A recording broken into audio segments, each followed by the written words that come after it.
Hello, this is Johannes Motzke. Welcome back to Blue Ink. At Blue Ink, we explore potential, envision purpose, and execute with passion. Those are the three things that we always come back to, our themes. And we've been talking about the bridge to growth, or the bridge for your growth of your organization. This is the fifth video in a whole series of videos that we've done on the bridge for growth, and I'm excited about it.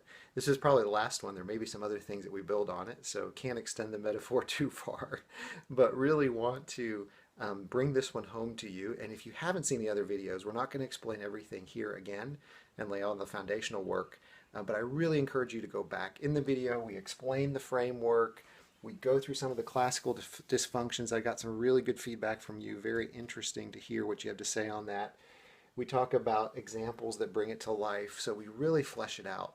I think this is a very powerful framework. I'm really excited about what this can do as you think through your organization. Encourage you to be having this framework in your mind constantly as you wrestle through where are we. Leaders need to always understand where are they versus where they want to go. How do they bring that vision to life? Where are they in their scope of maturity, and what is next for their company in terms of the next phase of maturation. So those are the things that are all in those videos, and hope that that resonates with you. I want to close off the series with a topic that's very near and dear to my heart, which is people, and how do people fit into all of this framework. If you understand, or if you remember how the framework is built, we talk about vision to action. And then we talk, so those are strategies, the big part that we play in chunking up what we need to do to get from vision to action, our main strategies. Then we talk about goals and processes. So processes is really the next phase that brings those goals to life. And then people and roles. And a lot of times when I have thought about this framework, I feel a little bit guilty, honestly, because I think about how can people sort of be last in this whole equation. But when you think about it, and I think it'll logically make sense to you, it's not really last. It's really placing people at the epicenter of what makes them effective and what makes them able to be successful. Think about it this way.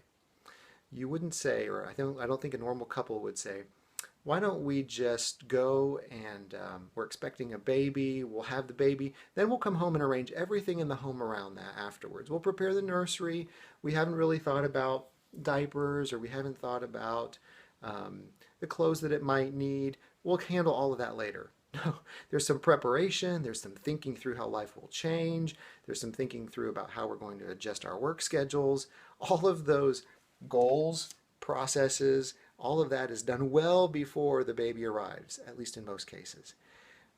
I would say to you, if we really honor people and hold them in a high regard and their potential, and we treat them as our greatest asset, like many companies like to say, you really want to be able to position a person with the goals that link them to the vision and link them to how they contribute most effectively to their actions or to the action of the organization.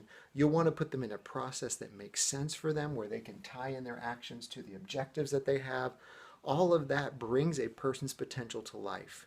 So again, it's not putting, even though we talk about people as an outcome or as an enabler, I would say, that's probably the better word, as an enabler of the organization and vision, that gives them a much higher role than if we just say, let's just put people out there and see what they can do. That's not honoring to people at all, and you're not going to get the best out of them. So again, it's shifting the way we're thinking about roles and people as enabling, as being the ones that really bring that vision and bring those goals and processes to life. I would say the other thing that I want to mention to you in this context is the changing role the changing role of people, especially leadership, as an organization grows. Remember, when an organization is young, you have vision and action, which is very close together. I mean, you just have two people, you have customers, or you have an organization waiting for you, and you're running back and forth between vision and action a lot. That's what makes entrepreneurs happy. They love it. They get to have an idea, they get to make it come to life. They have an idea, they get to make it come alive. Because vision and action is very short, and it's very, very close together. But as the organization grows and you need more people to enable it, the scope of what you're offering, your products, your services, your relationships, whatever it is, are growing. The distance between having an idea and acting upon it and bringing it to life goes further and further apart. Well, what does that mean? And you can see this more clearly when you think about entrepreneurs. Entrepreneurs get a lot about bringing, they get the juice, their motivation comes from bringing things to life. It takes longer to bring things to life. You have to work through a lot more channels to bring it to life. You may not be able to be in all the action because a lot of the action goes to other people. So an entrepreneur has to make a shift. And in their mind, they have to say, can I lead people? Or am I so in love with the action and the subject matter of whatever it is, programming, relationships, whatever it is, being the front line, having my hands on the product? Am I so in love with that that I really can't migrate to more of the visionary CEO leadership part, and I have to be here immersed in the action? That's the classic dilemma, and you often hear about leaders whose organizations have outgrown them and their potential. That's often what we talk about. That does not mean that there's no room for those people, and that would be the subject of a whole video. That means they have to find their spot somewhere in the organization. Maybe their spot is much better, and it's honoring to them to be immersed in their product or be on the front line and have other people do the visionary work. That's why organizations often bring in a CEO. Other times, an entrepreneur, this can happen sometimes, it's not often. Sometimes an entrepreneur can say, I really like the leadership part of this. I like working my vision through other people, in which case they can migrate more to the vision side of things, right? So it's a big question. I see this all the time. Big question for entrepreneurs, for leaders of small organizations that are growing and ripening and maturing, that they have to answer for themselves. Can they make that shift, or do they like to stay on the action part? Or in some cases, does it mean they have to go off and start another organization and start small and have a vision and action kind of exchange where they feel good? Once it gets to a certain point, they leave that organization, give it to somebody else that can grow it from there, that can scale it, and they once again go for starting. Those are the serial entrepreneurs that just like starting stuff. They get a lot of energy out of starting. They don't want to stay around and mature and lead big organizations. They get a lot out of starting. So again, a very interesting discussion that faces a lot of entrepreneurs, and I'm sure a lot of you are in that same boat that are looking at this and wrestling that inside. The other thing is, look at what happens once the vision and action are further apart and you have a larger organization. You start seeing time horizons, right? So people on this side of vision are looking, maybe out 1, 2, 3 years out. Big organizations even 4, 5 to 10 years out. These people are day to day, so you start seeing a division of time horizons. And what that typically means, if you took this bridge and just turned it, so why don't we just do that? So we're just going to go like this and turn it and draw an axis right here. And I'm just going to divide some time horizons. So we have action here. You could put vision up here. What does it start looking like? It starts looking like an org chart. You have the CEO sort of level.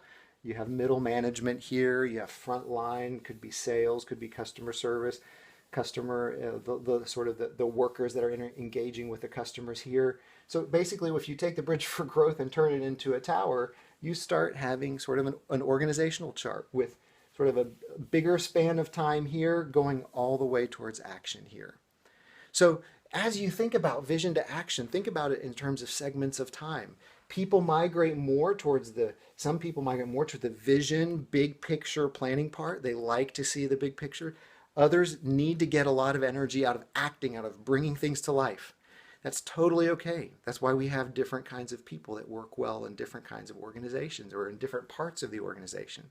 You also have people that can handle a larger scope. So some people will manage a part of the process. Those are more probably generalists. Other people, so let's say a generalist could be here. So this could be a manager type. Let's just put manager. Other people like to become very specialized. So these are the people that would be, we'll put them experts over here. They like marketing. They like digging deep in on a subject. They like design. This is your scientist. They like to get deep, deep, deep into detail, right? So these are the experts. Again, different kinds of people, different spans that they like to be in. These are narrow and deep, right? Narrow and deep. And these are wide people. These are more generalists. So again, as we conclude, I know we've taken a little bit more time on this. I really want to bring to life to you the power of thinking through this framework and thinking through the people end of it. One, there's a shift. As you grow and as vision and action get further and further apart, there's a shift for the founders of the organization. It's a very important point to keep in mind. Secondly, people find their home in terms of where they fit and what kind of scope that gives them energy and where they have their skills. Big picture people more migrating towards the vision side, people that are more into the action, into implementation, they're probably more towards the action oriented side. There are people that float well up and down. These are probably more generalists that can supervise a larger scope, right? And then you have experts that really like to dig in. They can play at any part of the organization, again, even senior roles, but these are specialists that get a lot, not out of a big scope, but out of being very, having expertise in one particular area and really bringing that to life. They can even explode one of those areas of expertise into a larger framework or into a larger product line or whatever for the organization. People, very important. Your job as a leader, in the last video I said, is to function as a gardener. You go out into that garden, you find what plants work where, and you plug them in and bring them to life in the structure of your organization. Hope this was helpful. The bridge for growth and people. Let me know what you think and look forward to hearing how you're bringing this framework to life in your organization.